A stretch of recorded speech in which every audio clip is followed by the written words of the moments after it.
Empezamos la hora 8 de nuestro material de Pentateuco. El tema es Israel en el desierto.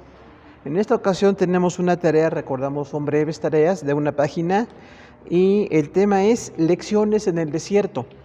Entonces, lo que hay que hacer es ver lo que pasó con Moisés como líder, lo que pasó con el pueblo, qué hicieron bien, qué hicieron mal, qué aprendemos de ellos en el desierto. Y básicamente con los temas que tenemos aquí podemos sacar la tarea.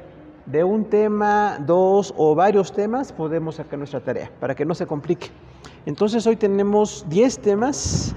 El tema 1 es consagración de los primogénitos. El tema 2, columna de nube y fuego. El tema 3, cruce del mar rojo. Tema 4, cántico de Moisés. Tema 5, agua amarga de Mara. Tema 6, Dios da el maná. Tema 7, agua de la roca. Tema 8, guerra con Amalek. Tema 9, la visita de Jetro. Y tema 10, nombramiento de jueces. Empezamos leyendo, estamos Éxodo 13, del 1 al 16, la consagración de primogénitos. ¿Qué significó este evento? Dice ahí que Jehová ordenó a Moisés consagrar a todo primogénito de hombres y animales. La lección espiritual: los primogénitos le pertenecen a Dios. Moisés invitó a Israel a tener memoria del día de su liberación. Los judíos debían recordar con detalle la liberación que el Eterno les concedió al sacarlos de la esclavitud en Egipto. 7 días eran panes sin leudar. Recordamos que la levadura significa pecado. Comer pan sin levadura enfatizaba al pueblo judío la importancia de sacar de su cotidianidad toda forma de pecado. Redimir a todo primogénito de asno o cordero, los animales limpios. Los primogénitos de los animales serán dedicados a Jehová. Un recordatorio de que todo le pertenece al Señor. Consagrar los primogénitos es una ceremonia con una enseñanza para reforzar este principio espiritual. Cada judío debía enseñar a sus hijos la importancia de estas ceremonias. Los padres de cada familia tienen el compromiso de recordar con sus hijos las grandes bendiciones de Dios. La fe debe ser generacional. Tenemos aquí un asunto de contexto cultural, porque no en todas las culturas el primogénito va a estar importante, pero normalmente en Oriente el primer hijo tenía privilegios. Decían que podía disponer de la herencia de su papá o repartirla con sus hermanos, o era el más importante de la familia. Entonces, que era importante en cada familia, dice, va a ser dedicado a Jehová. O sea, que Dios merece que le demos lo mejor. No nada más por la cultura, sino en el sentido espiritual. Decimos el principio detrás de la forma cultural: lo mejor le pertenece a Dios. Entonces, imagínense que cada familia, al tener un hijo, decían, este hijo va a ser de Jehová. Entonces nos recuerda mucho que Dios es dueño de todo, que lo que para nosotros es más valioso, que lo tenemos que consagrar a Él, y que definitivamente todo le pertenece a Dios. Algo muy importante aquí también, hermanos, es que Dios quería que todas las familias tuvieran el sacerdocio.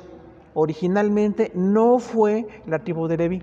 ¿Se acuerda que cuando Israel falló en el desierto? Dice la provocación, o sea, cuando Moisés fue por las tablas de la ley, Israel se desvanó en pecado. Y dice que Dios le dijo a Moisés, este pueblo ya está reprobado, pero Moisés intercedió. Y entonces dice que Moisés dijo, los que estén por Jehová vengan conmigo. Y fueron los levitas. Entonces dice que los levitas, no porque fueran la tribu de Moisés, fue que sucedió así. Realmente los levitas se dedicaron con Moisés a acabar con el pecado, y entonces Dios cambió el plan. Ya no cada primogénito de cada familia, sino una tribu. Esa tribu era la tribu de Leví.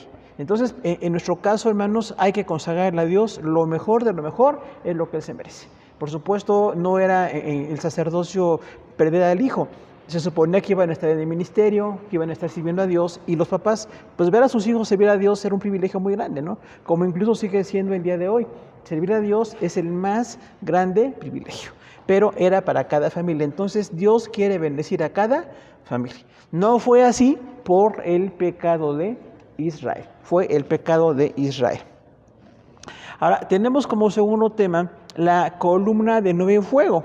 Esto está en Éxodo 13, 17 al 22, donde dice, Dios hizo a Israel ir por el camino del desierto para que no temieran la guerra. Esa es una preparación espiritual. El Señor iba con Israel en una columna de nube en el día y con una columna de fuego en la noche. Esto es protección y dirección. La columna debía proteger a Israel del calcinante calor del desierto, y la columna de fuego en la noche les daba calor y luz. Entonces, este es un milagro impactante, porque no fue una ocasión. De hecho, si hubiera sido una ocasión, un día o una noche con esas columnas, sería impactante, pero fue 40 años. Dios es muy grande en todo lo que hace, y entonces todos los días que Israel estuvo en el desierto, una gran columna de nube en el día les protegía del calor del sol. Y en la noche una columna de fuego, y esa columna de fuego en la noche pues les daba luz y les daba color en medio del frío que tiene la noche. ¿Qué vemos aquí con esto, hermano? Que Dios provee todas las cosas. Dios no le sorprende nuestras necesidades, no está viendo a ver qué pasa, Él tiene un plan perfecto. Y en ese plan perfecto venía una dirección para Israel. También tenemos aquí el principio de la dirección. No era Moisés, no era Aarón, no era ninguno de los líderes, era Dios quien les dirigía. Y dice aquí claramente que Dios les dirigió por el camino del desierto para que no temieran la guerra. Dice que no los enfrentó enseguida a la guerra porque no venían preparados. Ellos no eran militares, eran esclavos. Entonces, como esclavos no sabían pelear y podían espantarse al ver a las naciones pelear con ellos, y Dios les preparó. Vemos ahí entonces cómo Dios nos prepara espiritualmente para las cosas que vamos a enfrentar. No está con una actitud de descuido, sino que lo que enfrentamos, que a veces es muy difícil, ahí Dios nos prepara. Dios nos bendice, Dios tiene un plan para nosotros. Y esa columna de fuego y de nube para nosotros es la protección del Señor. Dios nos protege, aunque a veces no nos demos cuenta. Fíjese que Israel, 40 años protegidos por Dios y no lo percibieron. Estaban con mucha falta de gratitud, no estaban conformes. Vemos cuántas quejas contra Moisés y contra Aarón y contra Dios, pero no son diferentes. Las personas, aunque decimos los judíos, ¿cómo es posible que pasó eso? Bueno, pasó con los judíos, pero puede pasar también con nosotros. Entonces, ¿cómo vemos la protección de nube y fuego en nuestras vidas? En medio de lo muy difícil que pasa, ahí está la protección de Dios, que a veces no la vemos, porque a veces queremos como sentir, ¿no? Decimos, yo no sentí la protección de Dios. Es que no habla de sentir, habla nada más de tener convicción. Yo estoy convencido de la protección de Dios. En ese día, así con tanto calor, con tanta pues sed, con tanto bochorno, decimos aquí coloquialmente, bueno, en medio de las cosas difíciles, ahí estaba Dios con Israel. Y en las noches con el fuego, iluminando y protegiendo. ¿Cuántas veces sentimos iluminación y protección de Dios? Yo creo que cuando somos espirituales, cuando somos consagrados a Dios, decimos, yo sé que estoy pasando algo muy difícil, pero aunque pasa algo difícil, Dios está ahí conmigo. Y no son 40 años en el desierto, es nuestra vida entera. En nuestra vida Dios ha estado ahí, ha participado, nos ha protegido, nos ha preservado, ¿no? Y una cosa importante aquí, digamos, la preparación. Las cosas que estamos viviendo, ¿para qué sirven? Es una preparación con un propósito. Porque Israel no sabía que iban a tener la tierra en posesión y no tenían capacidad militar en ese momento, pero Dios les preparó. Porque ahí dice este texto de Éxodo 13, Dios no los enfrentó a la guerra para que no temieran. Así dice. Entonces Dios los preparó espiritualmente, aunque luego fue Israel el que falló. 40 años estuvieron errando en el desierto, pero no era el plan de Dios. El plan de Dios era prepararlos y protegerlos. Yo creo, como un buen padre, ¿no? Entre nosotros los que somos buenos padres o queremos ser buenos padres, preparamos a los hijos para las cosas difíciles.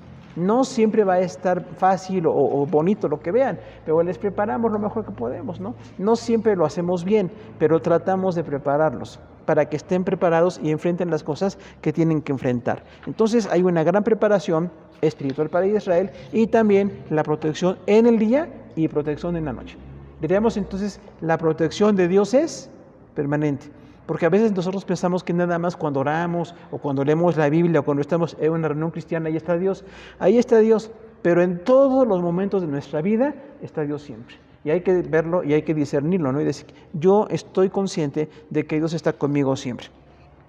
Tercer tema, el cruce del Mar Rojo. Ya lo conocemos, ¿no? Éxodo 14, del 1 al 31. Dice, Dios endureció el corazón del faraón, quien siguió al pueblo hebreo. Los egipcios alcanzaron a los judíos en Pi-Hahiroth.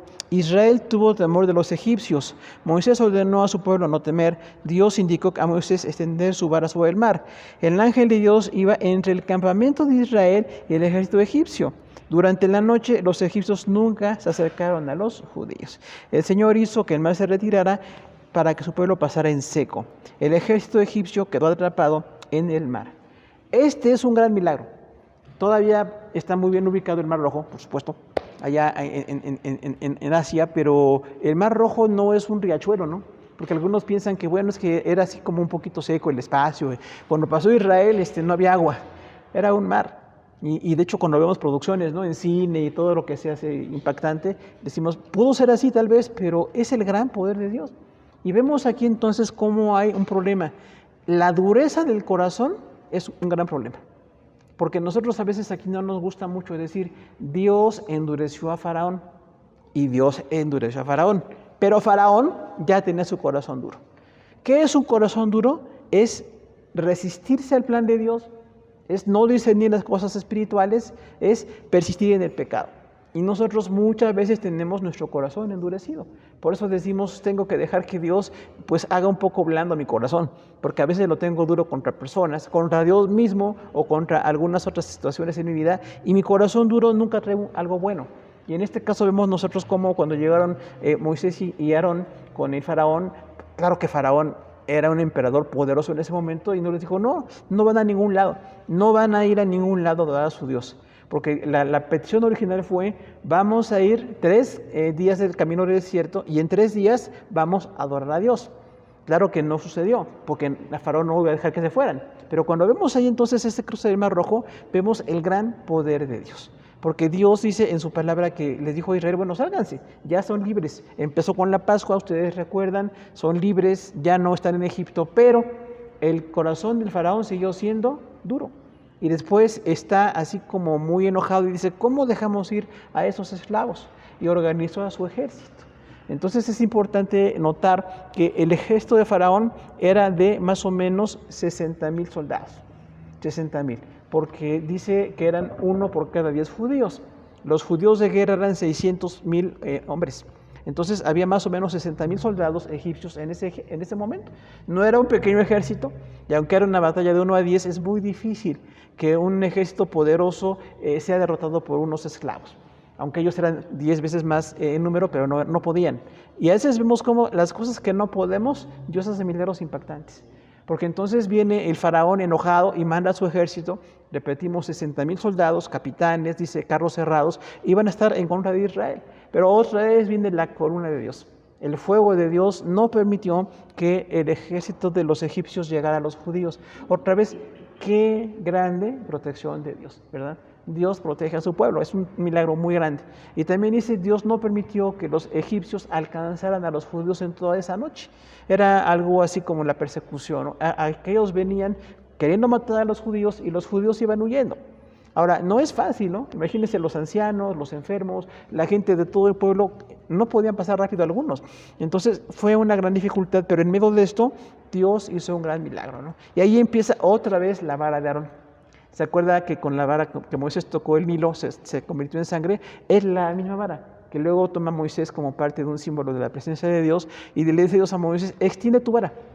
O sea, a veces los grandes milagros, Dios hace grandes cosas, pero a nosotros nos toca hacer una parte. O sea, a mí me toca hacer algo. No nada más Dios abrió el mar y ya le dijo a Moisés, extiende tu vara. Primer punto, para que vieran que era un milagro de parte de Dios. Y segundo punto, para que reconociera en Moisés a un gran hombre que, bueno, Dios le indicó ese milagro que se sucediera, pero Moisés obedeció también. Extendió su vara y dijo, pues, hoy no van a volver a ver a los egipcios. No sabía qué decía, ¿no? Si los iban a matar o qué, pero dice, ya no van a ver a los egipcios. Y definitivamente no los vieron. Los egipcios nunca llegaron. Pero hay una verdad muy importante también ahí en el Éxodo. Dice, cuando pasó Israel completo, Dios permitió que el mar regresara a su lugar. Y de hecho, imagínense nada más, 60,000 soldados. Y es interesante notar que todavía en Egipto han encontrado algunos vestigios de soldados, de alguna cosa, miles de años después, ¿no? O sea, Dios tiene verdad. Y el mar que deshace cosas, que tiene situaciones muy complicadas para conservar lo que está allí, finalmente haya un testimonio de lo que está pasando, ¿no? Han dicho algunos, ¿cómo encontramos allá algunas partes de maderas y cosas metálicas, como escudos allí, todos oxidados o desechos? Pues ahí está el ejército de Egipto, que en ese momento era el más poderoso del mundo. Entonces, si el más poderoso del mundo se enfrenta con nosotros, hablando de lo espiritual, en lo material, Dios nos da la victoria, porque nos la quiere dar. Y Dios le dio la victoria a Israel. Cuando cruzaban el Mar Rojo, hay un cántico de Moisés Dice ahí Éxodo 15, 1 al 21, Moisés y los judíos cantaron en gratitud a Dios. María, la hermana de Moisés, tomó un pandero y cantó con las mujeres. El cruce del Mar Rojo fue un evento importante. Es notable que Moisés cantara con todos los hombres, mientras María cantó con las mujeres. En las grandes bendiciones del Señor, todos debemos agradecer y celebrar.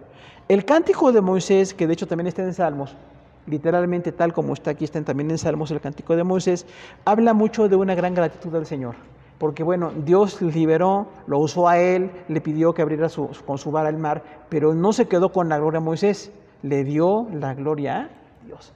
Entonces, nunca nos quedemos nosotros con las cosas buenas que Dios hace, porque Dios hace cosas buenas a través de nosotros, o a veces a pesar de nosotros hace cosas buenas, pero nunca digamos, pues mira, yo lo hice. Moisés no dice yo lo hice, dice Dios nos liberó, Dios nos levantó, Dios nos bendijo. Hay un cántico muy bonito, y algo muy bonito también que vemos ahí, que María, la hermana de Moisés, también cantó con las mujeres. O sea, ¿quiénes tienen que alabar a Dios? Todos, porque hay culturas en que dicen, bueno, las que cantan son las mujeres, o aquí nada más puros hombres cantan. No, hermano, todos podemos cantar. En nuestro contexto, incluidos los niños y los bebés que están ahí, que pueden ya levantar sus manitas, es bonito que levanten sus manos para Dios, o sea, que alaben a Dios todos. Pero algo muy importante, estar contentos por la liberación del Señor. Moisés no dijo, miren qué bueno que soy un siervo, qué bueno que me tienen a mí. No dijo eso, dijo, tenemos a Jehová.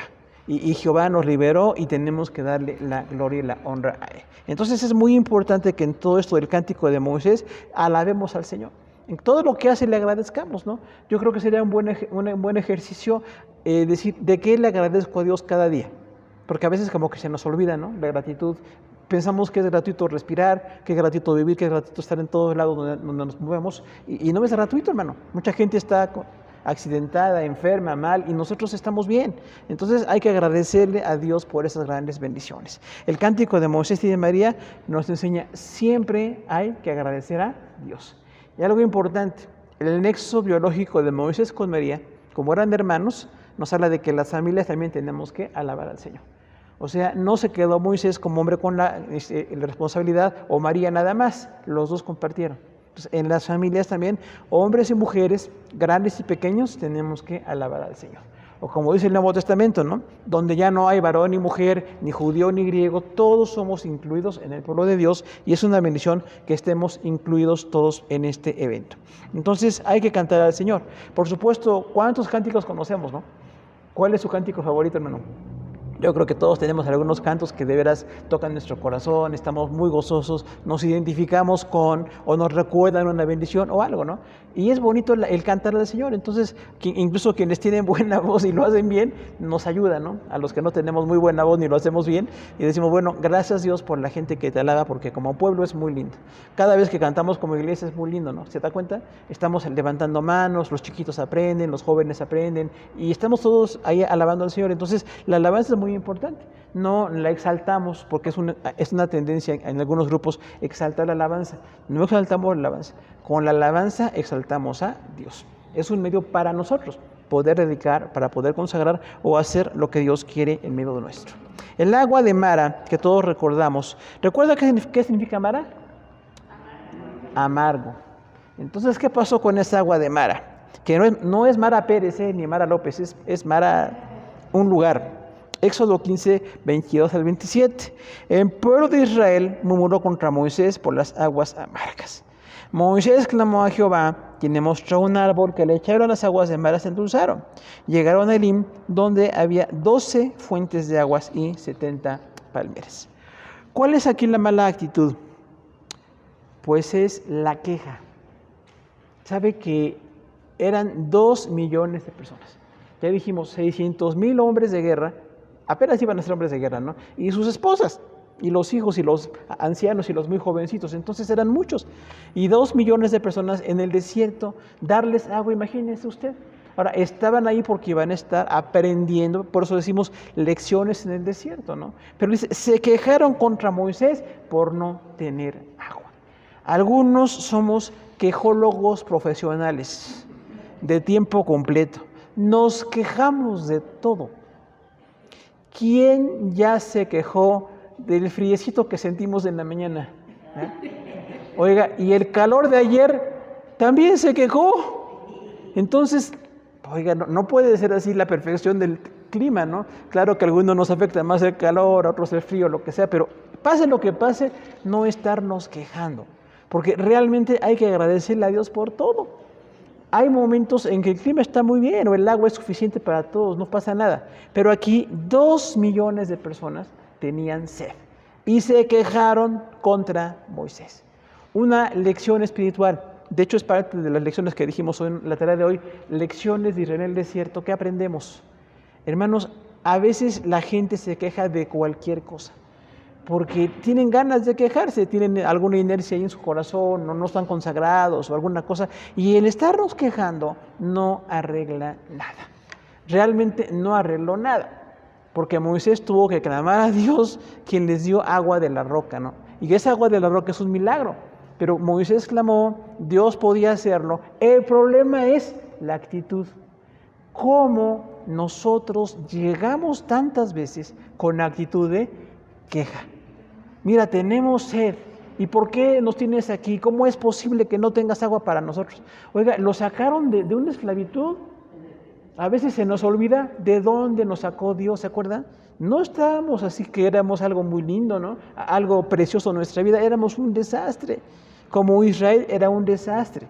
Y en cuanto están en el desierto, se quejan amargamente contra Moisés. Entonces, mejor no nos quejamos y mejor oramos o pedimos o rogamos al Señor sus tiempos o lo que sea. Es muy distinto eso a estarnos quejando. Y algo muy importante, hermano, los que estamos en algún liderazgo, la gente se va a quejar. ¿De cuántos de ustedes que son ministros aquí en la iglesia locales, la gente se ha quejado? Mire, mejor no lo decimos, pero de que se han quejado, se han quejado. Y lo mejor es, hermanos, pues no hacer mucho caso a las quejas inertes. Cuando hay una situación que fue una falla muy grave nuestra, o algo que no estamos haciendo bien, o algo que de veras merece atención, lo atendemos. Pero cualquier queja, hermano, mejor ni hacerle caso, porque en realidad a veces esto nos agota mucho. Ahora, algunos somos muy susceptibles a la queja. Como líderes queremos que la gente esté contenta, ¿no? Decimos, me da mucho gusto que la gente esté contenta. Hoy estuvieron contentos los niños, o los jóvenes están muy bien, el grupo está muy bien.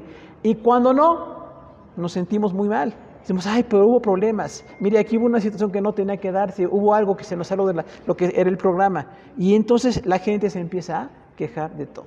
Entonces, hermano, pues no le hagamos caso a todas las quejas. Hagamos lo que corresponde a nosotros, pero también con Dios aprendamos a no estarnos quejando, porque realmente Dios permite cosas que a veces nos van a dar una lección. En la aflicción aprendemos lecciones. Israel tenía que aprender una lección. En el desierto vino la provisión de Dios, porque Mara, que es amargura, un lugar sin agua pues, potable, dice que Dios dirigió a Moisés y con un árbol que lo arrojó al agua, el agua quedó limpia. Un milagro más, ¿no? Así muy grande con ese árbol, pues es Dios, no es Moisés, no es el árbol, es Dios, pero Dios usa cosas visibles a veces para que entendamos. Algunos que somos un poquito de lento entendimiento, nos funciona más viendo cosas, porque era mejor que Dios dijera, bueno, el agua ya está bien. No, Moisés, tómate un árbol seco y ese árbol seco lo arrojas al agua y le dices, el agua ya está limpia. Son lecciones gráficas, ¿no? O sea, ya era muy difícil dudar que el milagro en Mara vino de Dios. Entonces, todos los milagros en nuestra vida vienen de Dios. Y como decíamos, ¿no? De aquel conductor que dice, no se deje, yo decía, no se queje, porque eso, hay muchos que no, me voy a quejar. Bueno, no se deje en otras cosas, pero en las cosas de Dios, no estarnos quejando. Aprendamos buena actitud, aprendamos docilidad, aprendamos empatía con los demás y aprendamos madurez, porque yo creo que el que se queja es inmaduro. No está preparado para lo imprevisto, no está preparado para lo que no estaba agradable de momento, ¿no? Decimos, ¿cómo es posible que pase esto? Pues hermano, no sabemos, ¿no? En alguna ocasión aquí alguien dijo, ¿cómo es posible que prediquen aquí las mujeres? ¿Sabe qué le dije? Nada. Dios le bendiga. Cuando usted quiera venir, aquí hay muy buenas predicadoras. De hecho, predican muy bien aquí las hermanas, ¿no? Tenía que explicarle algo, ni era de la iglesia para empezar. Hay algunos que luego ni son de aquí ni de allá, pero nada más van a quejarse. Y bueno, si se quiere quejar, Dios le bendiga. Cuando quiera venir, bienvenido. Y si no, vaya a algún lugar donde haya machismo, que a algunos le siguen cantando todavía.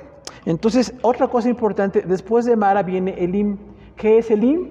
Un oasis, donde había fuentes de aguas y palmeras. Dice ahí que había 12 fuentes de aguas y 70 palmeras. Oiga, en el desierto es una grande bendición que Dios ponga los oasis. Entonces aprendemos que a veces en la crisis Dios nos da la provisión más especial que podamos esperar. Si Israel hubiera esperado con Dios y con Moisés, hubieran llegado a Elim, pero antes de Elim se quejaron en Mar. Entonces dejamos repetida la lección, no se queje, ¿sí? Por favor, no se queje. A menos que sea algo importantísimo, gravísimo, que sí amerite que usted se queje, mejor no nos quejemos, porque entonces estamos quitando la bendición. La bendición venía de Dios. El sexto tema es Dios da el maná. Éxodo 16, del 1 al 36. Los judíos se quejaron por falta de comida en el desierto. Dios prometió hacer llover pan del cielo. Jehová hizo venir codornices, un milagro de provisión. Hubo rocío sobre el campamento y apareció una semilla pequeña. Cada mañana milagrosamente aparecía el maná. Los judíos debían recoger la semilla para preparar el alimento del día. El sexto día de la semana recogerán el doble para el día de reposo. El Señor del maná eran como hojuelas de miel. Cada día al calentar el sol, el resto de las semillas se derretía. Como prueba de aquel milagro de provisión, Aarón guardó un poco de maná delante del testimonio. ¿Qué pasa con el maná? Otra queja. Porque no dijeron, oye Moisés, ¿cómo podríamos pedirle a Dios que nos dé comida aquí en el desierto? Se quejan. ¿Cómo Jehová nos tiene aquí? Tan importantes que somos en el desierto, y cómo es posible que no nos den agua. Ay, hermano, muy mala actitud. Realmente Dios les iba a dar un gran milagro, pero otra vez es la queja. Y repetimos, ¿no? A los líderes en la obra de Dios muchas veces nos llegan las quejas. Unas quejas a veces que de veras ameritan atención y otras que mejor ni les hacemos caso, porque nos quitan tiempo, energía y bendición, y no tiene caso estar oyendo quejas de todo el mundo. Porque imagínense nada más, ¿no? Vienen con Moisés, ¿por qué Jehová está contra nosotros? Si teníamos comida riquísima en Egipto. ¿Usted cree que los esclavos en Egipto tenían comida riquísima? ¿Usted cree eso? ¿Sabe qué comían? Una torta medio ácida, ya aceda allí de trigo, porque así hacían las cosas, ¿no? Para fermentar, y les daban eso cada día. Pero ellos dicen aquí, comíamos muy bien en Egipto. No es cierto, hermano. No sé cuántos a veces, incluso como cristianos, decimos, antes me iba mejor en el mundo, ya de cristiano estoy un poquito peor. Acuérdese, peor es peor que peor, ¿no? Entonces, mira, cuando yo era mundano, en la casa no faltaba nada. Y ahora que estoy en Cristo no tengo. Y ahora que estoy en Cristo, oiga, otra vez quejólogos profesionales. No es cierto. Israel era esclavo en el desierto, en Egipto, y ahora en el desierto podían pedirles comida, ¿no? El gran milagro de Dios se llama maná. ¿Usted recuerda que maná quiere decir qué es esto? En hebreo, porque así dijeron los judíos, ¿no? Cuando vieron la semilla, dijeron maná, ¿qué es esto, no? Porque dice que en la noche aparecía una semilla así redondita por todo el campamento, y era para que la molieran y con un poco de agua hicieran tortas para cada día comer. ¿Era provisión buena o no, hermano? Sí. Ahora, a veces pasa una situación.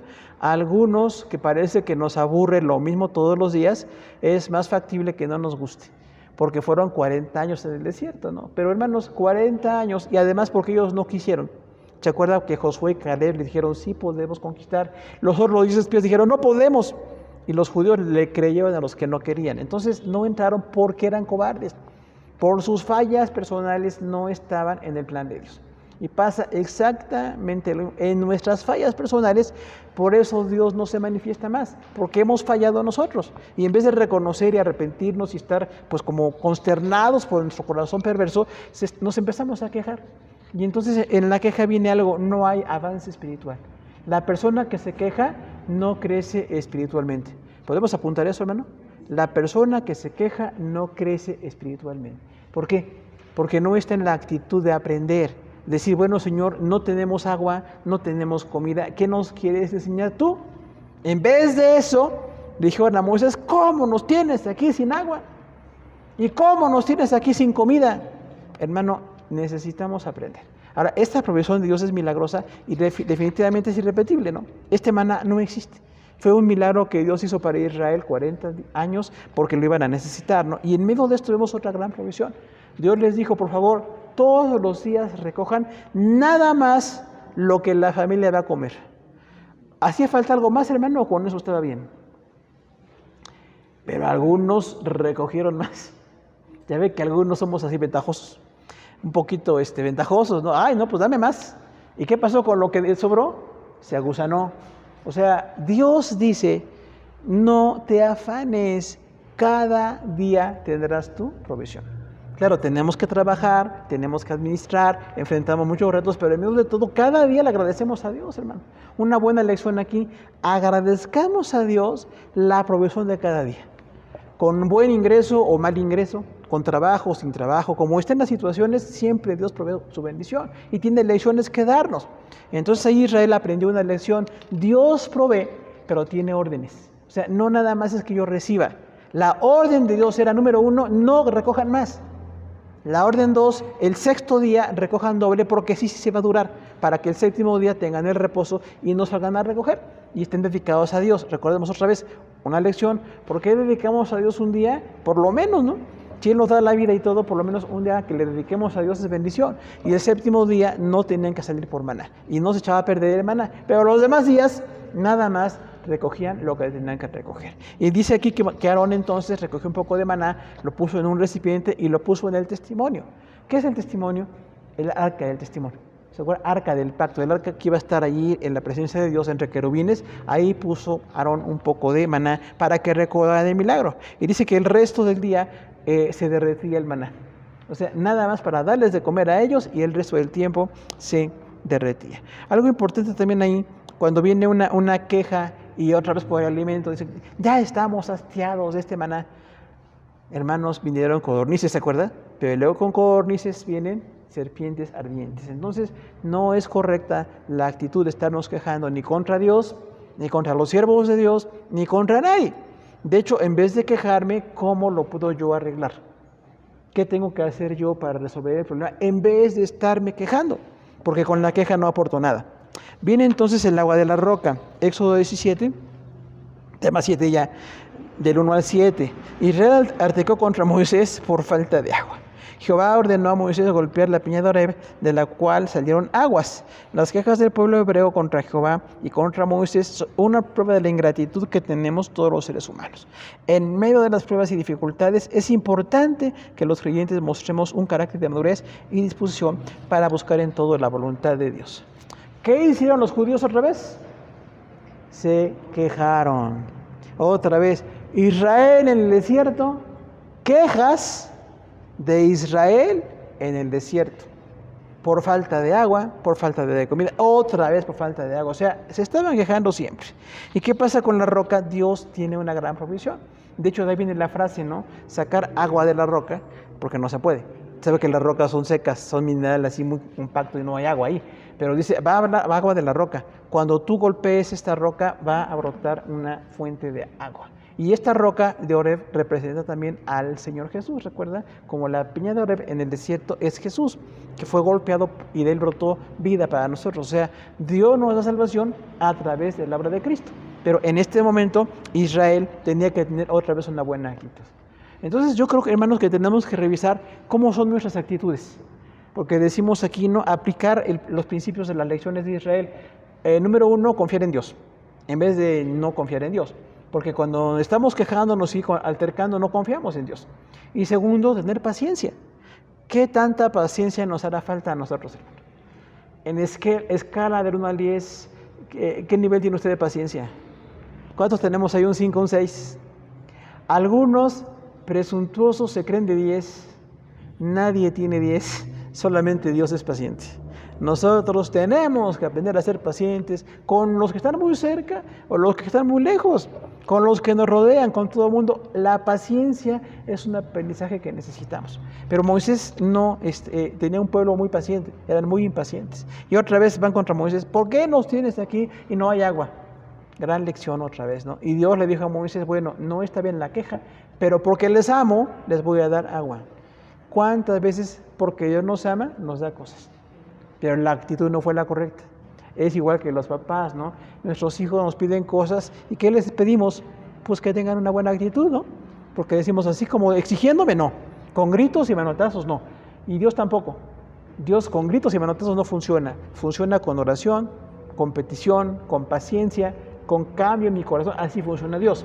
Y también nosotros tenemos que hacerlo de la misma manera, ¿no? Entonces, el agua de la roca tiene una gran lección porque era esperar en Dios otra vez. O sea que todo está en nuestra actitud.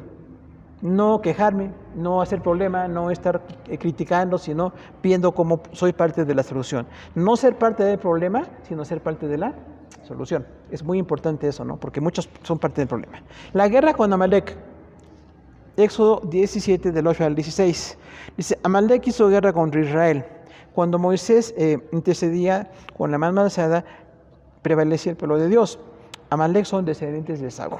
Ahora, Aarón y Hur ayudaron a Moisés para sostener sus manos e interceder. La guerra con Amalek ilustra las dificultades y la oposición de los no creyentes.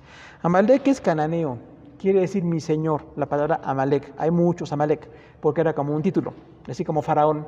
Amalek es un título, cananeo. Y este Amalek hace guerra contra Moisés. Ahora, ¿Moisés estaba preparado para la guerra? No. Nunca habían peleado, no tenían preparación militar, eran esclavos. Y viene una guerra contra ellos. Y Amalek era un hombre con muchos soldados, con mucha gente. Podía vencer en la guerra. Otra vez, la gente a la que nos enfrentamos, los conflictos a los que nos enfrentamos son muy superiores a nosotros. Definitivamente no podemos con ellos. Pero como Dios está con nosotros, entonces tenemos la bendición de la victoria. Porque dice ahí que entonces Dios le dio la guerra a Moisés, la bendición, pero Amalek estuvo en contra. O sea, a veces nos llega violencia, ¿no? ¿Cuánta violencia nos rodea, hermano? Estamos todos los días con muchas formas de violencia, mucha injusticia, no digamos guerras, ¿no? Que siempre han existido y están existiendo. Entonces, esas guerras y esa violencia nos enseña que tengamos cuidado de estar consagrados a Dios, porque no estaban preparados en ese momento para la guerra, pero llegó la guerra. Entonces, ¿qué hacemos cuando llega algo inesperado? Enfrentarlo con victoria, ¿no? Israel tuvo la victoria porque Dios estaba con ellos. 2 lecciones más, la 9 y la 10. La visita de Jetro y nombramiento de jueces. Éxodo 18, del 1 al 12. Jetro, suegro de Moisés, vino a él trayendo a sus hijos de este último, Gersón y Eliezer. Jetro se alegró por los descendientes bendiciones de Jehová para Israel, hizo el holocausto con Moisés. La visita de Jetro tiene varias lecciones espirituales. Primera, en el servicio a Dios es importante que no descuidemos a nuestra familia. 2, un suegro sabio siempre será de gran ayuda.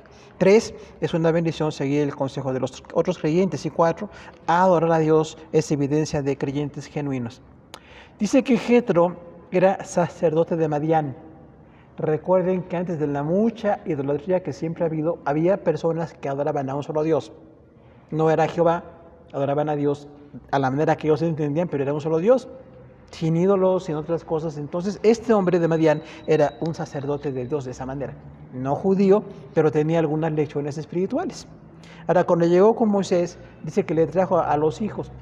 ¿Usted cree que está bien que Moisés esté intercediendo y deje a sus hijos con el abuelo? No, no está bien. Los hijos tienen que estar con sus papás. Porque a veces hay una emergencia o una necesidad y bueno, nos ayudan. Pero no es correcto que Moisés esté ahí con tanta gente y sirviendo y la obra de Dios y sus hijos por allá con el abuelo. Entonces hay una lección ahí de Moisés, no está correcto. Y Moisés tuvo que corregir, porque dice que Jetro le dijo, aquí están tus hijos, Moisés. O sea, no descuidemos a nuestros hijos. Los que tienen la bendición de tener hijos, cuídenlos. Están para estar con ustedes. No los encarguemos, porque nuestra cultura es así como muy descuidada, ¿no? Deja al niño donde puedas, ahí tú ocúpate en lo que tú necesitas. Y el niño no tiene por qué estar con nadie más. Tiene que estar con sus padres que están atentos a él o a ella y tienen ver sus necesidades, ¿no? Y algo muy importante también, aprendemos una gran lección, porque dice que Jetro hizo holocausto con Moisés. O sea, 2 sacerdotes ahí, Moisés como líder de Israel y Jetro de Madián ofrecieron un holocausto para Dios. O sea, los que adoramos a Dios podemos adorarlo juntos. Aunque no sea la misma denominación, no sea la misma iglesia, mientras adoren a Dios, hermano, y estén en orden, podemos compartir. Pero hay grandes lecciones ahí. ¿Y un suegro puede ser sabio o no? Porque Jetro era muy sabio, muy, muy sabio. Y entonces viene el nombramiento de jueces. Éxodo 18, del 13 al 27. Moisés contó a Jetro que tenía demasiado trabajo atendiendo al pueblo. Jetro aconsejó a Moisés que nombrara jefes de 1000, de centenas, de 50 y de 10 para compartir la atención a los judíos. Jetro es un ejemplo de compasión. No es el plan de Dios que una sola persona haga demasiados cargos espirituales. Delegar responsabilidades es una estrategia para compartir las grandes responsabilidades en la obra del Señor. En el pueblo de Dios hay personas con capacidad para atender compromisos ministeriales.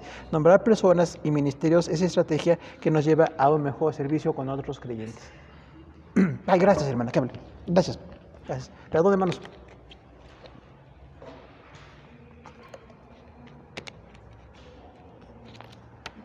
Entonces, la gran lección aquí es Moisés, consagrado, intercesor, de oración, un ejemplo de fe, pero tenía una falla.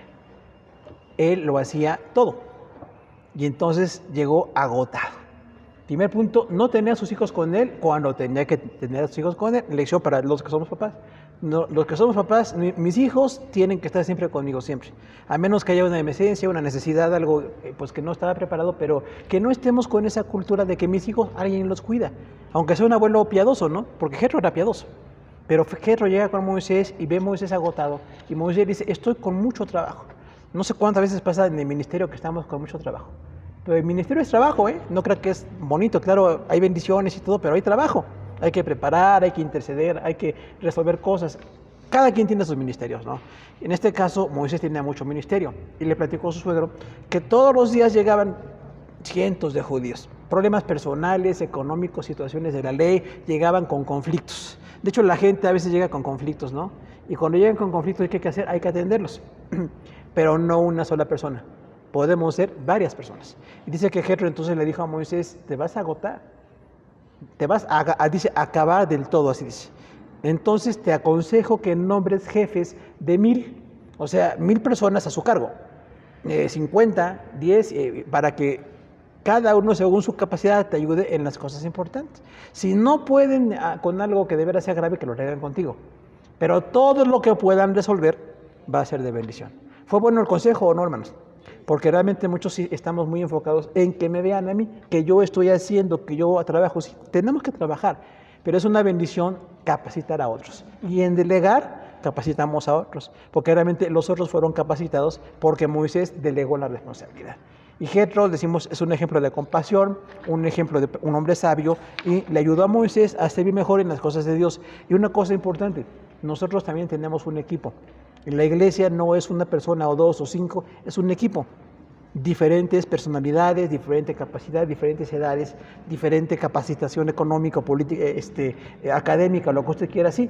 Y en medio de esa diferencia hay un pueblo que sirve a Dios. Entonces siempre es muy bueno que estemos como parte de esas cosas. Por eso cuando alguien nos diga, oye, ¿te puedes hacer cargo de 1000? ¿A cuántos les gustaría que les hagan cargo de 1000? Oye, qué bendición. Tener 1000 congregantes, ¿no? Imagínense. O 50 también, o 10 también. Pero es muy importante que según nuestra capacidad empecemos a servir al Señor. Porque algunos nada más nos reunimos, y está bien reunirnos, pero no estamos dejando que el servicio se desarrolle para la gloria del Señor. Pues terminamos la lección 8, hermanos de Instituto Bíblico. Muchas gracias por su atención. Que Dios los siga bendiciendo. Gracias.